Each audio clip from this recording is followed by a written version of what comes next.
ఈ లోకానికి సజీవుడైనటువంటి యేసుక్రీస్తు ప్రభువారు రక్షకుడుగా వచ్చి ప్రతి మానవుడి యొక్క పాపము నిమిత్తము ఆయన కలువరి శిలువలో భయంకరమైన మరణ శిక్షను పొంది ఉన్నాడు. దేవుని బిడ్డలారా, నశించిపోయే మానవాళి అనేక రీతులుగా ఈ లోకంలో నశించిపోతూ ఉన్నారు. ఎగ్జాంపుల్గా నా జీవితం గురించి 2 మాటలు నేను చెబుతున్నాను. ఒకప్పుడు నేను భయంకరమైన త్రాగుబోతుని. ఎలాంటి త్రాగుబోతునంటే సాయంకాలం ఇంటికి వచ్చేటప్పటికి నా భార్య బిడ్డలు కానీ నా తల్లిదండ్రులు కానీ నేను ఎప్పుడు చచ్చిపోతానా అని ఆలోచించేవారు.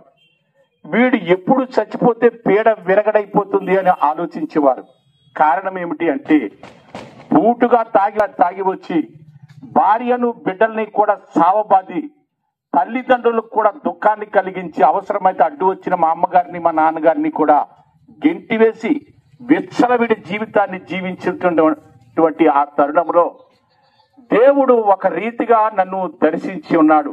అది ఏమిటి అంటే, ఒక రోజున నేను ఒక కాంట్రాక్ట్ బేసిక్ మీద ఒక గ్రామంలో ఆ రోజు టీం అందరూ కూడా ఆ రోజు పని పూర్తి అయిపోయింది. బాగా మత్తు కలిగించేటువంటి ఒక బ్రాండ్ కలిగినటువంటి మత్తు మద్యాన్ని తెచ్చుకొని ఫుల్గా తాగి మేము భోజనం దగ్గర నుంచి లేవడం కూడా గుర్తు తెలియనటువంటి పరిస్థితుల్లో ఉన్నప్పుడు రోడ్ల మీదకి వచ్చి పడిపోయాం. అప్పుడు గ్రావెల్ రోడ్లు పడిపోయినప్పుడు పడిపోవటం అంటే ఇంకా అలాగా పడుకుండిపోయాను నేను ఇంకొక ఐరా కూడా. నెమ్మదిగా ఆ రోడ్డు మీద బూడిది ఆ రాత్రికాల సమయంలో మా దేహం అంతా కూడా ఎర్రగా కనపడి చాలా భయంకరంగా కనపడినప్పుడు ఆ గ్రామంలో గ్రావెల్ తోలడానికి వచ్చినటువంటి లారీలకి మేము ఎలా కనిపించామంటే ఏదో ఒక లారీ తొక్కేసిందిరా వీళ్ళు చచ్చిపోయారనేటువంటి శవాలుగా కనిపించాం. ఒక కేరళ కుర్రోడు వచ్చి దగ్గరికి వచ్చి ఇలా బ్రతికున్నారు, ఇలా తాగి పడిపోయారని అనేటప్పుడు ఆ డ్రైవరు ఇద్దరు కూడా నన్ను ఆయన్ని కూడా సాయం పెట్టి ఒక పశువులు పేడగుట్ట మీద అంటే పెంట మీద పడేసిపోయారు. తెల్లవారి 7 అయింది కానీ మాకు మెలకు రాలేదు. కానీ అందరూ కూడా మమ్మల్ని చూసి నవ్వుతున్నారు, చాలా భయంకరంగా హేళన చేస్తున్నారు. అయితే సిగ్గు వచ్చినటువంటి విధానం ఏమి కనపడలేదు. మత్తులో ఉన్నాం. ఎట్టకేలకు 9 అయినప్పటికీ లేచి చూస్తే ఏమైందంటే పుల్లుగా తాగి ఒళ్ళంతా పేడ గాయాలైపోయి ఆ రాత్రి మా ఒంటి మీద నిక్కర్ల తప్ప ఏమీ లేని స్థితి అయిపోయింది. పగలు అందరూ చూసి నవ్వుకున్నారు. ఒక నుయ్యి దగ్గరికి వెళ్ళి స్నానం చేసి ఇంటికి వచ్చి చాలా అదే జ్ఞాపకం వచ్చి బాధపడుతూ ఉన్నాను. ఆ రోజున దేవుని మహాచిత్తం ఏంటో నాకు తెలియదు కానీ ఈ రకంగానే సువార్థికులు వచ్చారు. సువార్థికులు వచ్చినప్పుడు ఒక పత్రిక నాకు ఇచ్చారు. నేను ఆ పత్రికను చదువుకున్నాను. ఆ పత్రిక మీద ఉన్నటువంటి రాత ఏమిటి అంటే, నీ కాలమునకు ముందే నీవేళ చనిపోతావు అని రాయబడి ఉంది. ఆ కింద ఉన్నటువంటి మ్యాటర్ అంతా కూడా నాతోనే మాట్లాడుతున్నట్టుగా దేవుడి వాక్యం నన్నే మాట్లాడి నన్ను బలపరుస్తున్నట్టుగా కనిపించింది. ఆ రోజు అనుకున్నాను, ఈ బ్రతుకెందుకు, ఇలాంటి జీవితం ఎందుకు, చనిపోతే రైటు అనుకుని ఆ రోజు ఒక తీర్మానానికి వచ్చాను. అందరూ పడుకున్న తర్వాత నా భార్య బిడ్డలు కానీ నా తల్లిదండ్రులు కానీ పడుకున్న తర్వాత శుభ్రంగా రాజమండ్రి బ్రిడ్జ్ మీదకి పోయి గోదావరిలో దూకి చనిపోదాము అనేటువంటి తీర్మానం నేను తీసుకున్నాను. అదే రోజు రాత్రి మా వీధిలో ఒక పాస్టర్ గారు కూటం పెట్టాడు. ఒక ఇంటికి వాళ్ళు కూటం పెట్టించుకుంటే ఆయన ఎప్పుడు నాతో మాట్లాడలేదు కానీ ఆ రోజు అన్నాడు, బాబు ఈ రోజు మీ ఇంటి పరిసరాల్లో కూటం పెడుతున్నాం, వచ్చినట్లయితే నీవు కూడా నీ గురించి ప్రార్థన చేస్తాం, నీ భార్య బిడ్డలు నీ తల్లిదండ్రులు చాలా మంచివారని చెప్పినప్పుడు ఆ కూటానికి వెళ్ళాలా మానాలా గోదావరిలో దూకాలా తేల్చుకోలేకపోతున్నాను. ఎట్టకేలకు 6 గంటల నుంచి ఒక మనిషిని నా దగ్గర పెట్టి ఆయన కాపలా పెట్టాడు, ఎందుకో నాకు తెలియదు.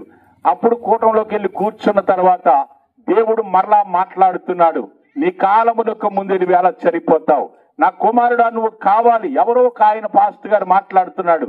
ఆ మాటలు నాతో మాట్లాడినట్టే ఉంది.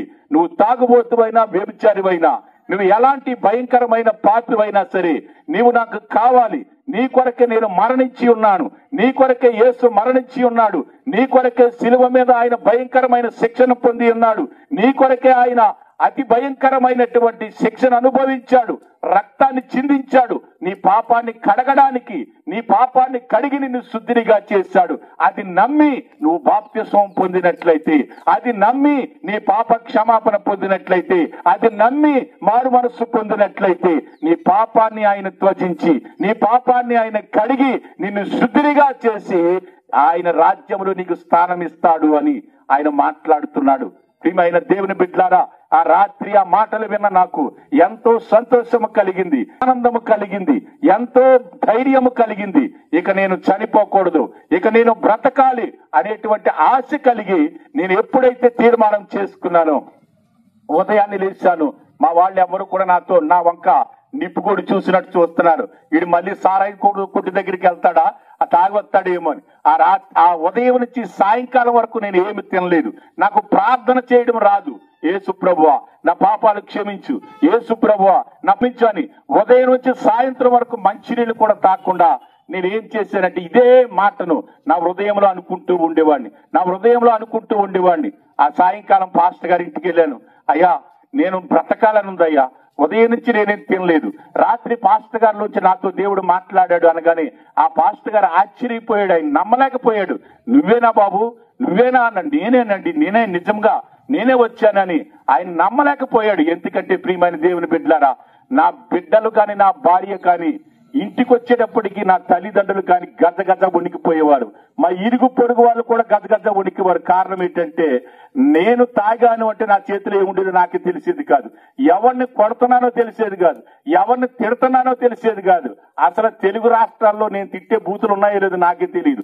అంత భయంకరమైన బూతు మాటలు మాట్లాడి అనేక మందిని హింస పెట్టి బాధించేవాడిని. అలాంటి పరిస్థితుల్లో ఒక్క రోజులోనే ఒక్క రాత్రిలోనే నా జీవితాల్లో కలిగినటువంటి మార్పును చూసినటువంటి నా తల్లిదండ్రులు, నా భార్య బిడ్డలు, ప్రజలు కూడా, పాస్టర్ గారు కూడా ఆశ్చర్యపోయారు. ఆ రోజు మరుసటి రోజు ఆదివారం వచ్చింది. ఆ రోజు అనుకున్నాను నేను, ఈ రోజు ఆదివారం కదా, దేవుని సన్నిధికి వెళ్ళాలనుకుని ఎవరైనా వస్తే బాగును, నాకు తెలియదు కదా అనుకుంటే మా వీధిలోనే ఒక ఆయన ఉండేవాడు, డేవిడ్ రాజు గారని. ఆయన వచ్చి అన్నాడు, బావగారు చర్చికి వస్తావా అన్నాడు. వస్తాను బావగారు, రెడీ అయిపోయాను అన్నాను.